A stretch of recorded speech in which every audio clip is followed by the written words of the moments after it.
Hello and welcome to the first tutorial for LEGO Indiana Jones 2 The Adventure Continues. In this series we're just going to be explaining how to do all the tricks basically. This episode is going to cover mainly most used bits of tech in the speedrun itself. There are other small bits of tech that I will not be covering in this tutorial, but we will cover those whenever we get to those episodes in the tutorial series. The first thing we're going to cover is wall climbs. The biggest piece of tech in this game, if you've watched a speedrun, is how the runners can just climb up walls in many different ways. This is FPS dependent on your FPS.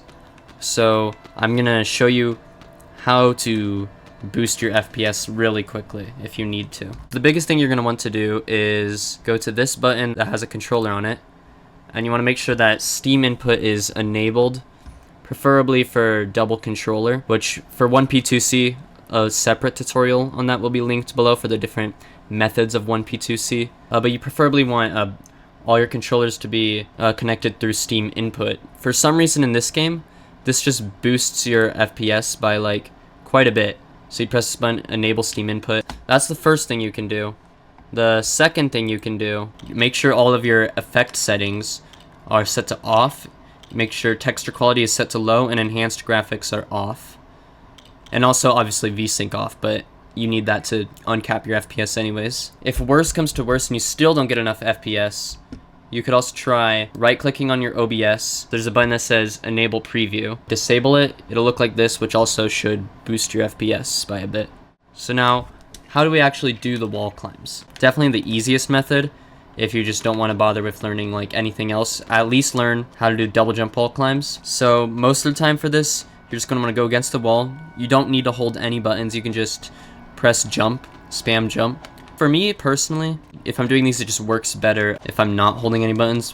But I know for some people, they like to hold forward when doing the wall climbs. The second method for wall climbs is single jump wall climbs. Instead of doing double jumps, you can do single jumps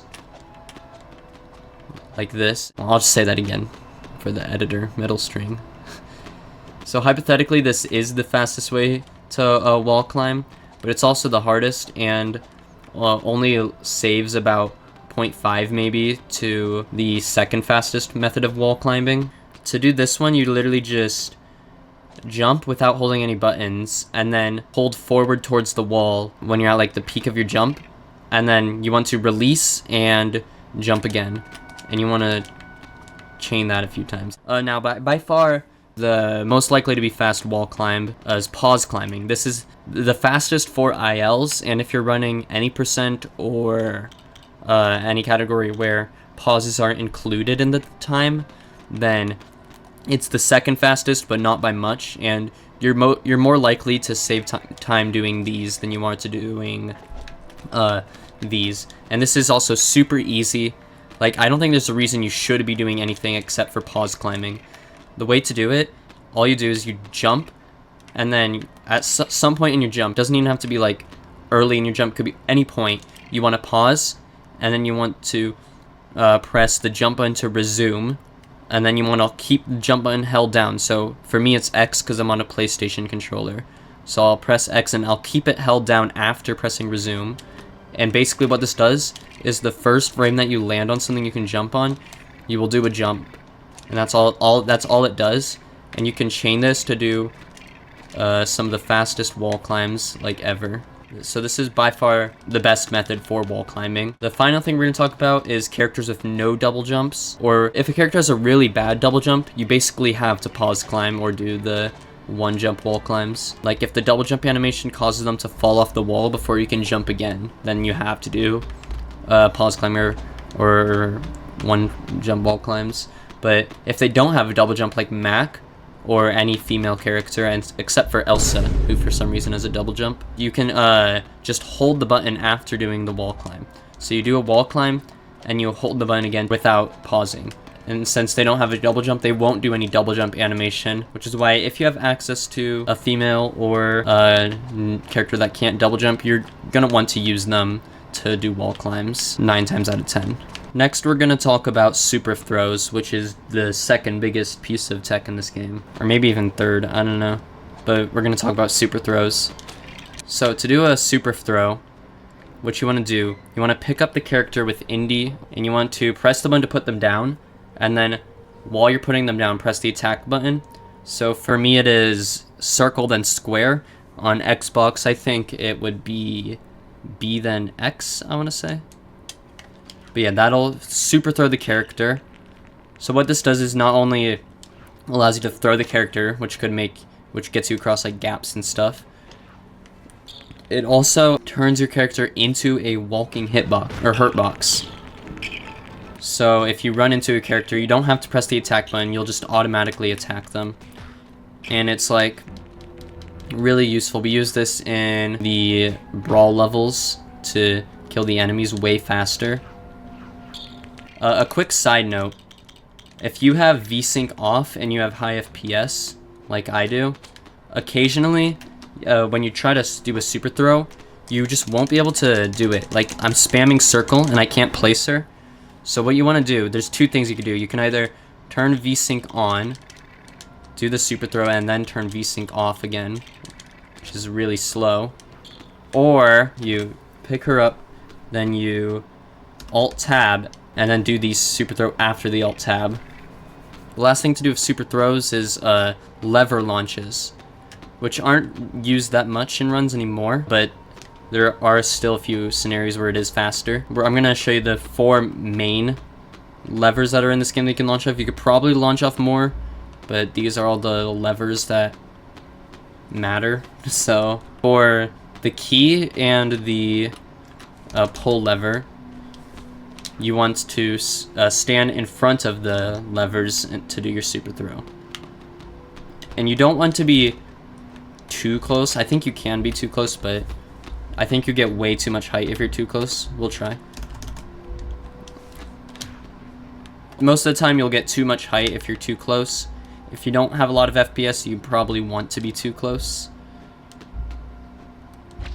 The hardest type of launch is off of the on-off switch. So you want to stand by the side of it and then do the super throw into the side of it. It's the hardest method, or the hardest lever to launch off of.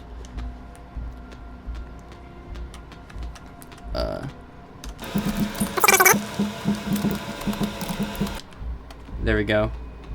That was a really weird launch, but it is the hardest to get a launch off of. Definitely my least favorite to get a launch off of. There aren't many of those that are fast nowadays or used in runs. The last type of lever launch that we'll be learning is the one off the target. We'll see this in Hanger Havoc. You just throw into the side of the target. Unlike the other lever we had to throw the character into the side of, this one's actually really easy. Just do it on the left side. You can do it on the right side, but left side is just easier. Alright, so the next thing we're going to talk about is pause clipping. So there are multiple ways to do this, but we're only going to be talking about the 2 main ways, as opposed to like the other niche methods you can do. There's 2 main ways to do pause clipping.